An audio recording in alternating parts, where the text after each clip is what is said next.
Okay, what is good everyone? Welcome back to my channel. It's me Ganeka. Hari ini kita mau ngebahas sepatu dari Brodo yang berkolaborasi dengan Kevin Sport. Yang kamu di hot sama kalau review pasti yang Oke, langsung aja ya kita lihat dulu packagingnya. Nah, buat kamu yang belum nonton video komparasi antara sepatu ini, sepatu Brodo yang collab sama Kevin Sport, kemudian juga Kanki yang berkolaborasi dengan Staple, dan terakhir ada Geoff Max yang berkolaborasi dengan Gundam. Silahkan nonton dulu videonya, ada di link sebelah sini. Dan di video kali ini gue pengen ngebahas secara detail lagi sepatu Brodo yang collab sama Kevin Sport. Oke, tadi kita udah lihat ya packagingnya. Ini ada sleeve kayak gini, dan ini pakai regular box Brodo biasanya. Dan gue ngambil di size 41 alias sentimeternya itu di 26,8 cm. Ya, seharusnya di 26,8 cm. Oke, boxnya kayak gini guys. Desain box Brodo seperti biasanya GR. Kemudian ini dia untuk sepatunya. Ini warnanya cakep banget ya. Kalau dilihat ini memang fresh banget, dan ini menggunakan siluet Ace Nova. Kemudian kita dapat dua stiker kayak gini. Nice.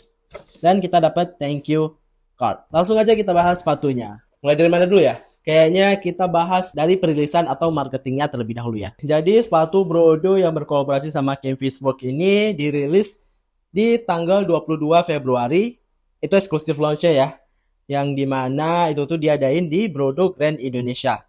Dan kalau kita lihat-lihat, memang jadwal perilisannya ini, kalau dilihat di schedule Februari itu ada event stiker yang lumayan gede ya. Kedua terbesar mungkin di Indonesia yaitu JSD alias Jakarta Sneaker Day. Rilisan kolaborasi ini memilih buat ngerilis sendiri instead of nimbrung di JSD. Karena seperti yang kita ketahui, tiap ada event-event besar, event-event sneaker itu ada perilisan-perilisan sepatu biasanya ya. Nah, cuman yang uniknya memang di Brodo memilih untuk rilis sendiri di Grand Indonesia. Kemudian untuk perilisan online-nya nggak jauh dari tanggal segitu ya. Tadinya sih gua mikir sepatu ini bakal limited dan cuma dirilis di Brodo Grand Indonesia doang. Ternyata ini available online. Dan by today gua bikin video ini, sepatu ini masih belum sold, masih available.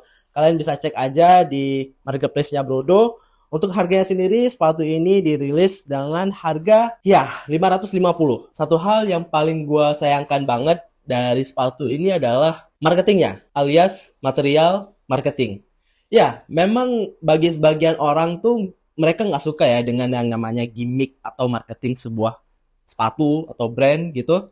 Tapi for me at least, atau for us as sneakerhead, coba aja deh kalian lihat marketingnya Jordan Brand sekarang ini. Kan yang kita ketahui Nike itu adalah marketing brand ya, bukan sepenuhnya produk brand atau bukan sepenuhnya brand sepatu, tapi mereka lebih ke marketing brand. Yang dimana hal-hal yang diceritain, storytelling dari marketingnya, itu yang bikin gua suka sama produk-produknya Jordan.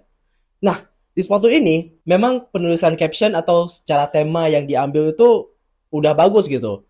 Tema-tema retro, guru penjaskes gitu ya, di tahun 2000-an, yang sampai-sampai mereka ngebikin caption kayak, ya hari ini kelas ditiadakan lah. Tapi nggak ada material marketing yang bentuknya video gitu, satupun. Ya at least ngasih cerita-cerita. Kayak kemarin itu kan ada tuh unit ya, kalau nggak salah mereka juga ngambil tema olahraga atau ya tema senam gitu. Ada videonya gitu, jadi ada visual yang bisa kita konsumsi gitu ya. Kalau nggak salah untuk sepatu ini hanya ada foto-foto yang memang kayaknya bukan si Kevin Sport-nya sendiri ya, atau talentnya diambil talent yang lain. I don't know guys, gue kurang correlate sih sama marketing effort dari perilisan sepatu ini. Dan by the way, untuk perilisan online-nya sendiri juga kayak tiba-tiba gitu. Mungkin juga nggak banyak influencer atau media-media yang dirangkul sehingga perilisan sepatu ini sedikit ketutup gitu, at least di timeline gua. Tapi ya, it is what it is. Yang seharusnya gua expect dari Brodo itu kan pinter banget ya buat nge-marketing gitu, buat storytelling, buat bercerita gitu ya. Tapi di perilisan kali ini hal itu sedikit lacking ya yang gua lihat dari ya sepatu Kevin Sport ini. Cukup basa-basinya, sekarang langsung aja kita bahas apa aja material yang ngebalut sepatu ini yang sampai-sampai dijual dengan harga 500-an ya. Nah, ini dia. Untuk siluetnya sendiri ini menggunakan Brodo Ace Nova, dan sebelumnya Brodo Ace Nova juga udah pernah gua review. Kalian bisa cek linknya di sini. Secara overall nggak banyak yang diubah ya, kecuali memang di bagian insole ini udah ada tambahan insole barunya mereka Oke, langsung aja kita lihat untuk bagian underlay-nya. Nah, paling bawah di sini ada mesh yang lumayan gede-gede banget nih bolong-bolongnya. Sampai-sampai kalau misalkan bagian papernya ini kita angkat, kita keluarin, ini tuh bisa ngasih feel atau look kayak translucent. Jadi kalau misalkan kalian pakai kaos kaki yang berwarna pink yang cerah, ini bakal nyambung nih, bakal agak sedikit nerawang gitu ya, kelihatan dalamnya. Ini breathable banget ya, bisa dibilang. Tapi ya itu dia, karena penggunaan mesh yang kayak gini, ngebikin sepatunya agak sedikit kurang kokoh. Nah, untuk menambah kekokohan dari sepatu ini, Brodo ngasih overlay sejenis rubber atau TPR. Nah, jadi ada overlay fuse kayak gini, aksen-aksen di dalam meshnya. Ini sekaligus ngebentuk bagian panel depan sini. Kemudian di bagian belakang juga ada fuse overlay itu. Kemudian sampai ke belakang ini ada yang berwarna pink. Nah, di depannya ada berwarna silver. Di belakangnya, di heel counternya ini ada yang berwarna pink. Oke, berikutnya untuk overlay yang pertama yang kelihatan di sini yang berwarna putih dan ada aksen-aksen warna-warninya, ada warna biru, pink, hitam, orange, dan juga teal. Ini menggunakan synthetic leather. Nah, synthetic leather, ya biasa ya, synthetic leather, tapi karena warnanya, paintingnya rapih gitu, bagus, ya kelihatan oke gitu dari jauh. Tapi kalau udah hands on feel, ya rasanya biasa aja gitu. Malah bukan kelihatan kayak sepatu collab ya jatuhnya, karena penggunaan synthetic leather ini. Kemudian selebihnya di bagian belakang juga ada synthetic leather yang berwarna biru, lebih ke powder blue mungkin. Nah, di bagian roosternya ini, di bagian logonya Brodo, ini juga di layer ada dua synthetic leather yang sama-sama tipis nih ya, hampir mirip kayak bagian depan, tapi ini leathernya lebih tipis. Di layer kedua kayak gini, ini ngasih depth di bagian medial dan lateralnya, di bagian tengah sini. Nice banget ya, penggunaan double layer leather kayak gini, bagus banget menurut gua. Kemudian di bawahnya lagi, di sini ada semi suede. Nah, sini ada material semi suede berwarna putih kayak gini. Kemudian bagian belakang ini juga ada suede, semi suede ya. Dan ini feel-nya tuh kayak crack leather ya. Karena ini kelihatan keras banget ya, berwarna orange kayak gini. Kemudian ada logo Brodo-nya. Untuk logo Kevin's Work sendiri ada di sini, bagian samping. Di bagian heel-nya, satu biji doang ya, Kevin's Work. Kemudian untuk tongnya ini well padded. Dan seperti biasa di Ace Nova ini ada logo Brodo yang dibikin bulatan kayak gini. Ini cakep sih menurut gua. Pemilihan desainnya, bentukannya itu bagus banget. Liningnya nggak yang tebel banget, tapi ya cukup. Kemudian sepatu ini nambah comfort karena udah menggunakan insole yang lumayan tebel nih. Insole tambahan ya. Insole yang berbeda seperti versi sebelumnya. Belakangnya kayak gini, ada sedikit jaring-jaringnya. Kemudian ada co-branding Brodo dan si Kevin's Work. Oke, itu dia untuk bagian upper dari sepatu Brodo Ace Nova berkolaborasi dengan Kevin's Work ini. Ini guys, detailnya. Cakep ya. Untuk pemilihan warnanya juga cakep. Untuk materialnya, bagian meshnya sih oke. Tapi untuk leathernya kurang ya. Karena synthetic leather biasa. Ya udah, sekarang kita berlanjut untuk bagian midsole. Misalnya masih menggunakan midsole sama, ini open sole. Kemudian ini dikasih splatter berwarna hitam. Keseluruhan ada splatter print warna biru. Nah, ini mungkin karena berkolaborasi sama seniman atau artis gitu. Jadi dikasih vibes ada splatternya. Jadi ini resonate banget menurut gua, cukup cukup tertranslate dalam desain midsole ini karena kolaborasinya sama Kevin's Work. Kevin's Work itu adalah seorang seniman, artis. Ya udah, dibikin midsole yang ada splatternya. Di bagian bawahnya ini yang paling unik dan paling fresh, paling menggugah ya dari sepatu ini karena menggunakan outsole yang berwarna pink. Nah, pinknya ini guys agak gimana ya? Memang sangat cerah gitu, sangat menggugah gitu ya. Pinknya itu sangat vibrant dan ya, parts yang paling seru dari sepatu ini menurut gua adalah bagian outsole-nya. Dan juga udah ada branding Brodo di sini, udah di custom ya, ada tambahan logo Brodo. Oke, itu dia guys untuk detail looks dari sepatu Brodo Ace Nova berkolaborasi dengan Kevin's Work. Sekarang untuk fit and feel-nya.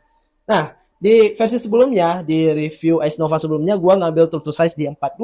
Dan 42-nya mereka itu ada di 27,4 cm, yang dimana ada 4 cm lebih ya dari true to size gua 27 biasanya. Nah, that's why gua decide untuk turun turun satu size, yaitu di size 41. Nah, di 41-nya itu ada di 26,8 cm ya, sesuai keterangan di sini. Begitu gue pakai sepatu ini, memang ini lebih pas di gua gitu. 41-nya true to size lebih oke, lebih mantap. Feel-nya juga lebih nyaman menurut gua karena memang nggak banyak room yang diberikan di sini. Cukup lah kalau menurut gua di sejari kelingking ya, bagian depannya ada lebihan dikit. It's fine gitu, bagus banget. Tapi yang ngebedain sepatu ini dari sepatu sebelumnya adalah insole-nya. Karena ini udah menggunakan insole baru, rada gimana ya? Feel-nya agak aneh sih menurut gua. Bagian heel-nya ini memang ngasih support, ngasih comfort yang lebih gitu. Tapi untuk bagian depannya, feel flat dari si midsole ini masih kerasa banget. Karena midsole ini kan kalau kita lihat ya, ini memang lumayan flat nih. Untuk komponnya sendiri juga menggunakan Vylon. Sedikit agak kurang seimbang sih ya. Kalau gua rasa di sepatu ini, kalau yang sebelumnya kan memang udah benar-benar ya udah flat aja gitu, feel bouncy-nya itu nggak terlalu kerasa. Nah, tapi karena di insole ini terlalu tebel nih di bagian heel-nya, ini memang kayak ada pot tambahan ya di sininya. Jadi itu kayak kurang balance ya, walaupun ya overall nyaman-nyaman aja, liningnya juga bagus banget nih, dipakai teri dalamnya, jadi nambah apa ya, lebih comfort gitu, lebih nyaman. Tapi ya karena itu kurang balance saja, jadi kayak ada lebihan bagian heel-nya, ada apa ya, bagian heel itu lebih tebel, sedangkan bagian forefoot-nya itu feel-nya biasa aja. So, that's it guys untuk detail dan feel dari sepatu ini. Untuk harganya sendiri, sepatu ini dijual di harga 550. Gimana menurut kalian, worth it atau enggak? Kalau gua personal sih worth it as collection ya. Kalau kalian pengen ngoleksi karya-karya dari artis atau seniman lokal, ini worth it banget. Tapi kalau untuk dipakai sehari-hari kayaknya gimana ya? Kurang worth it aja ya, karena penggunaan materialnya menurut gua di harga segitu di brand-brand lain tuh udah bisa ngasih real leather lah atau suede asli gitu ya. Sama gue nemuin di sini pas gue inspect tadi, memang secara craftsmanship-nya yang lainnya udah oke gitu. Most of the panel-panelnya udah oke banget, potongannya juga udah oke. Tapi ada beberapa hal yang gue lihat lebih kayak ke stitchingnya ya. Masih ada yang kayak miring-miring di bagian roosternya. Tapi overall untuk build-nya udah oke banget, rapih banget ya pengerjaannya. Ya somehow untuk bagian mesh-nya memang kerut-kerut kayak gini karena ya mesh-nya itu kan agak lentur ya, agak tipis gitu ya. Tapi ya, it is what it is menurut gua, gak masalah. Ya, gimana menurut kalian guys? Silahkan komen aja di kolom komentar. Apakah kalian mau ngebeli sepatu ini dengan harga 500.000? Langsung aja drop di kolom komentar. Thanks for watching guys. Jangan lupa subscribe karena gua bakal bikin video-video review sepatu, entah itu sepatu lokal, sepatu luar. Dan ya, thanks for watching sekali lagi. And I will see you guys in the next video. Bye.